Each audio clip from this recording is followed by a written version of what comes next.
Today I'm going to teach one grammar part of class 9 English.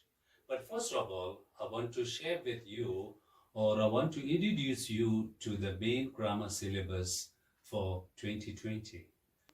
And these are tenses, modals, use of passive voice, subject-verb concord or subject-verb agreement, reporting speech, clauses, the different types of clauses, and determiners, and last we have got the preposition. If you study this carefully, then you will also have the same syllabus in class 10 next year. Okay, I want you to go through this properly. Now, these topics will not be tested during the examination in isolation. You got it? These grammar topics will always come in contextualized form. You got it?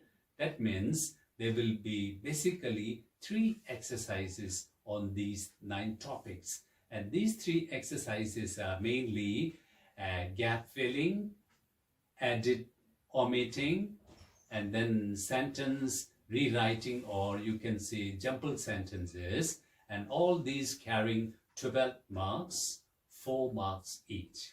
You got it? Okay, yes. Now today we will learn about clauses because this clauses is in your syllabus. Okay.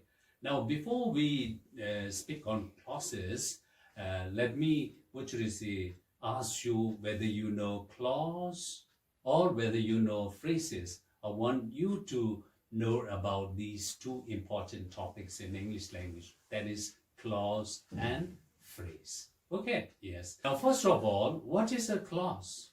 Let us also learn about what phrase is, because these 2 are related. Okay, yes. Now let me tell you. Well, both these clause and phrases are a group of words. Okay? Now, if both these are a group of words, then what is the difference? Okay, now the difference is clause has a subject and verb, whereas phrase does not have subject and verb.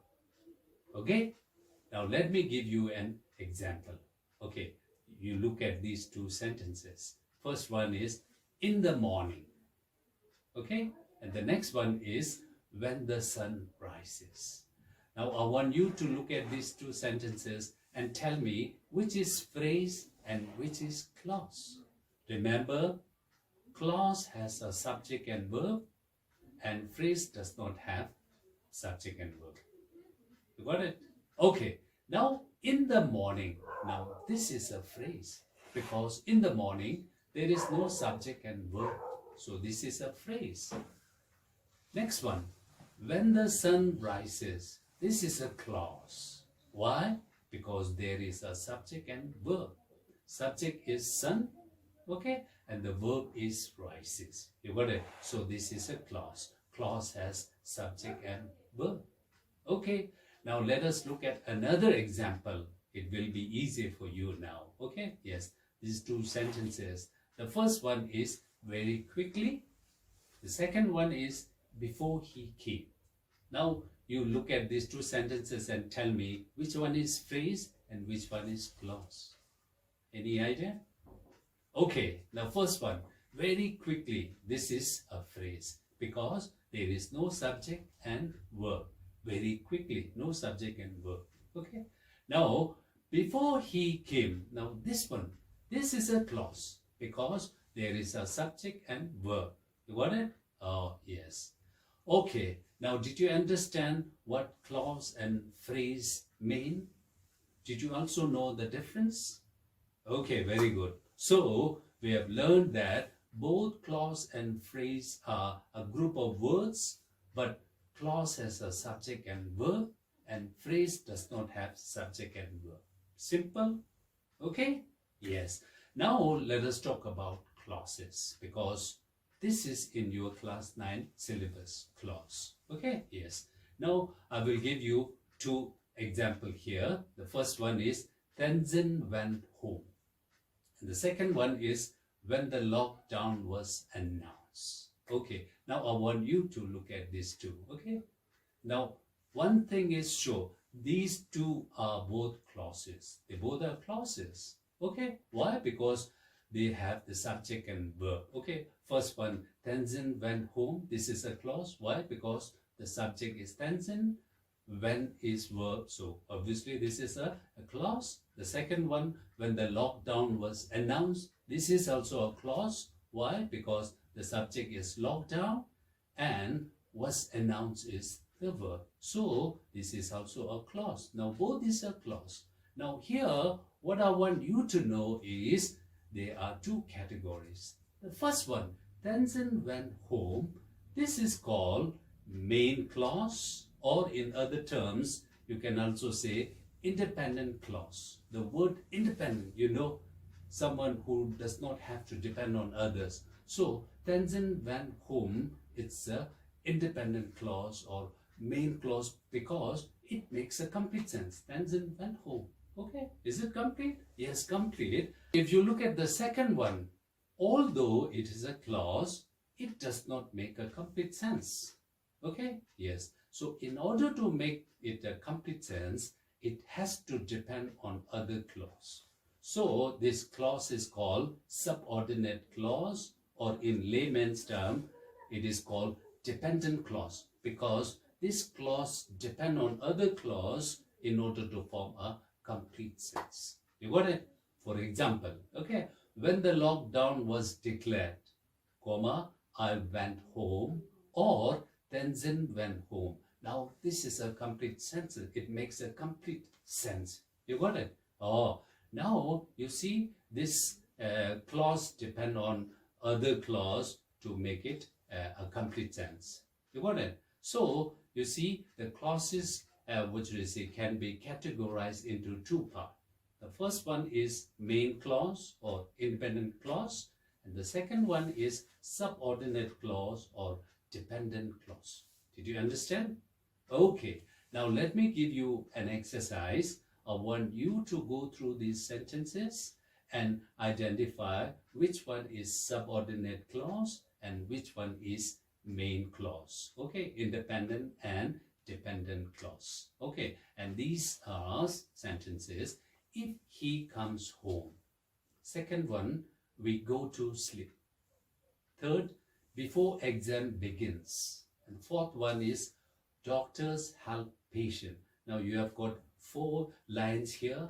I want you to identify these lines and see which one is main clause and which one is subordinate. Remember, main clause is the clause which makes a complete sense without depending on other.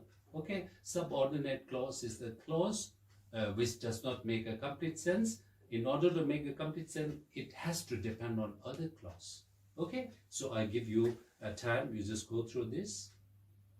Okay, now let me tell you, number 1 and 3 are subordinate clause because they are not making complete sense. Okay, for example, if he comes, okay, it does not make complete sense. Okay, if he comes, then what? Okay, number 3, before exam begins. Okay, before exam begins what? So it is not a complete sentence. So these are subordinate or dependent clause. You got it?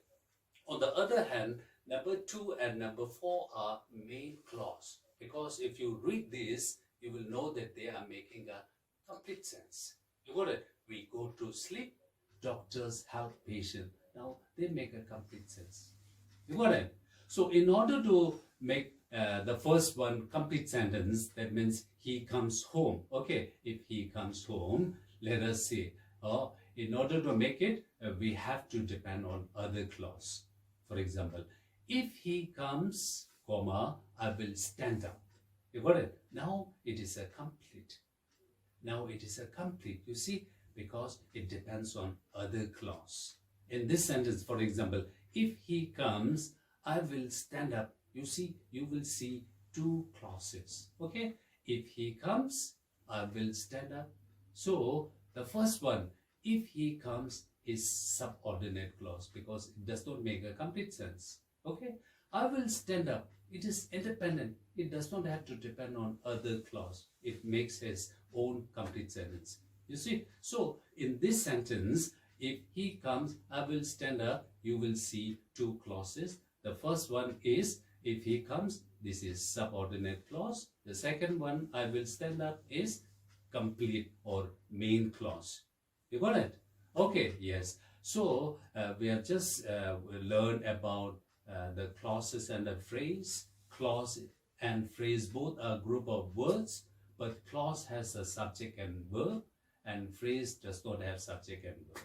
Okay, and in the clause, since it is in our syllabus, we have learned that clauses can be categorized into two parts. Okay, the first one is main clause, that means independent clause, and the other one is subordinate clause, or in other terms, it is called dependent, because they depend on other clause to form a complete sense.